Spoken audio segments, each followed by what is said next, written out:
And this is from Jerry Rawlings. That's my man. He says, why is the world silent over Anglophone Cameroon while men, women, and children are killed in the most gruesome manner, shot, hacked, sometimes burnt alive in their homes just because they seek equality? Why does France and the rest of the world look the other way when it suits their selfish interests? How many more are going to die in the quest for parity in the southern Cameroons? What's happening to CNN, Al Jazeera, BBC, all, that they cannot keep an eye on what is going on? Or when they do, it is downplayed and underreported, as the BBC did a couple of days ago, when 22 people, including children, were burnt to death. It lacks the seriousness and detail necessary to pique the international conscience. You know, what he's saying here is very important. You remember when the BBC was interviewing this Human Rights Watch reporter you were talking about? Mm-hmm. The guy was, I don't know if he was trying to get more facts back, but he was trying almost like to disprove what she's saying. Mm-hmm. And I think that's because what the BBC needs to do is treat it more like a documentary. Because if you see the way they analyze what happened in northern Cameroons when they went and killed the women and their children, that was taken more seriously as a report, rather than questioning a journalist who just came from a murderous scene as though you're a trial lawyer trying to poke holes in her story. We have credible elements showing that what happened was not an incident, but a deliberate massacre of civilians. And in order to collect the information, we have interviewed people on the ground, and we have also been able to analyze satellite imagery showing burning consistent with the witnesses' testimonies. Right, okay, so not the accidental firefight. Nevertheless, you're actually making a very grave accusation that it's a deliberate move. How can you actually prove that? Because you have to prove chain of command, you have to prove orders, things like that. What is your evidence for this being a deliberate attack? Did you see it that way? Yeah, that is what the judge was trying to do. But you have to be fair to them too, though, because there is so much happening in the broadcast sphere now that you have to be sure how. So I won't question him, because before you and I come on air, we have to be sure what we are saying. Mm-hmm. So the probing question that she responded to all of those questions. Our findings show that this attack was carried out by the military, including members of the Rapid Intervention Battalion, between 10 and 15, according to the witnesses, and also by a group of armed men known as the Mbororo, which are ethnic Fulani living in the area. This information was gathered through interviews with over 25 people, including eyewitnesses to the attacks, people who actually saw what happened and were there, as well as people who were gathered by the military and threatened. To me, what he was doing was to make sure that when the Republic comes out and starts saying the nonsense that they were saying, it is not going to stand in the face of what she had said, because she was credible, she had supporting evidence, and she had everything to back up what she was saying. So I don't fault the BBC journalists. That is the way we want journalists to work. And I agree with that. And I listened to that particular interview.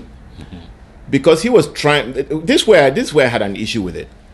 Because it almost like he wanted this woman to provide some scientific facts, because obviously she went down there.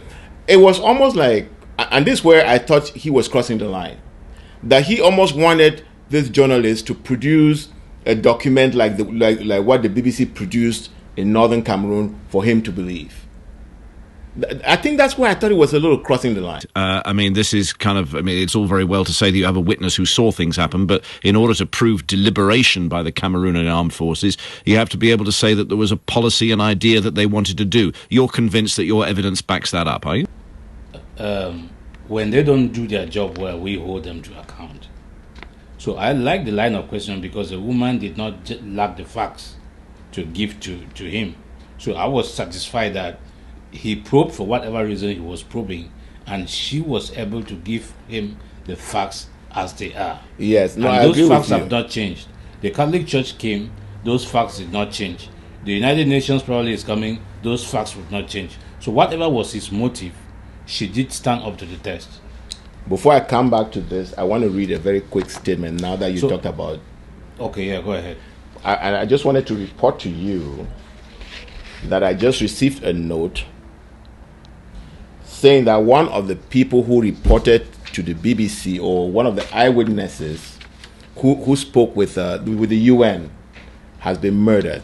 So let me read this. Sad news. We've just gotten reliable information that Malam Danjuma, alias DJ, has been killed and dumped in Kikaikilaki. Kikaikilaki in Bui. This is the man who granted the UN an interview during their visit to Ngabu after the massacre. So he adds other comments here, which maybe I should read really. No, don't read it, because I have an issue with that. Who is the author of that? Who is the author of this? This Breaking news, yes. Well, are you disputing that he's not been killed? Yes.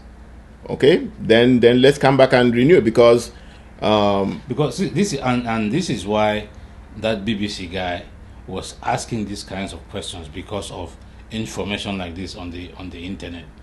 So somebody has sat down. We have not seen any evidence. We've seen pictures of this guy.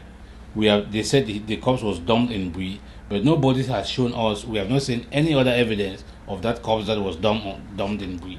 let me say this, okay? The only reason, and I thought about all of that, the reason why I read this, right, is that because I had read that they came and picked this man at the mosque during Friday night's prayer and took him away.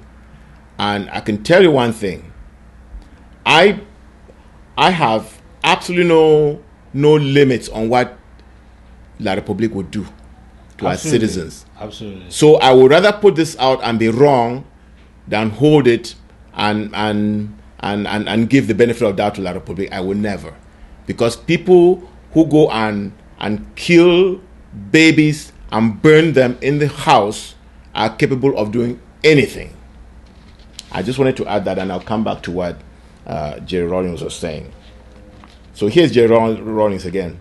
How can the US, the UK, and the Western allies watch Macron's beast do this to English-speaking Cameroonians? Considering that France is on the ground with its own troops in Mali, what prevents Macron from stopping this brutality, this atrocity in Cameroon? Should it surprise Europeans why Africans would risk their life to escape being hacked, shot, and trapped, burnt alive from their colonies? This really went back to the same thing we were talking about Macron, right? Yeah. That if he wanted to stop this, he would. If he wanted to stop this, he would. But you see, I don't know. Are you done with the Rawlings? Make a comment on this before I read the next one. No, I think read the last part. Well, this one, he says, if we are so powerless to act, can we at the very least condemn this very mindless savagery by President Paul Biya? How can we live with the thoughts of human beings being surrounded with guns and lighted up to burn, roasted alive? Why? The time has come to put an end to this modern day barbarism. Enough of paying lip service to the Southern Cameroon problem. All people and countries of conscience must rise up and seek an urgent intervention to stop the mayhem. Jerry Rawlings. Yeah. So that last part, he was addressing the African Union. No, the African Union cannot do anything because of Mahama. What's his name? Mahatma Mustafa, or whatever it is. But that is so. That's why. That is where I have a problem with, not with General Rawlings per se, but him as a former head of state, leaving the African countries. The African countries. I know you and I have had this discussion, and you are saying we cannot be asking it, but Gambia went and sued Myanmar in the International Court of Justice, and that case is going to be heard, and the Rohingya Muslims are going to have Those people who did everything to those Rohingya Muslims will have their day in court at the International Court of Justice because of who? The Gambia. So the African countries, our African brothers and sisters, we cannot be sitting here and asking the people in Europe who don't care about us, because they care about our resources. They don't care if we kill all of us, because then that gives them the possibility to come in and get those resources without any problems. But what about those African countries? Well, let me say this. I think Jerry Rawlings is speaking as a matter of experience and as a matter of fact, okay? He already knows what you're talking about, and he knows that the AU has never done anything. So he's bypassing them and actually going where to some of the perpetrators, or to some of the people who are engineering. So when he asks the US and the UK, he's saying, control this man, Macron, he accuses Macron very directly on this. I agree with everything that he says. Everything, he is right on the money. What I'm saying is, how about our own people? How is it that we cannot look at Nigeria? Nigeria is an enabler. I was going to say. Yes, in this genocide. Yes. Mm-hmm. So, forget about all other Francophone countries. But a country like Botswana, Namibia. See, Pa, what you're doing now, right? You're saying what should be or what could be. No, Jerry Rawlings is trying to find a problem for the solution, and he's trying to go where there can be a possible solution. All these other ones you're talking about, he knows that they are what you're saying. And so he's not going to waste his time. And so he's addressing those who should solve this thing right now, because the man is yeah, he's right. He's disappointed. He's had it. Yeah. I wish he was still in power.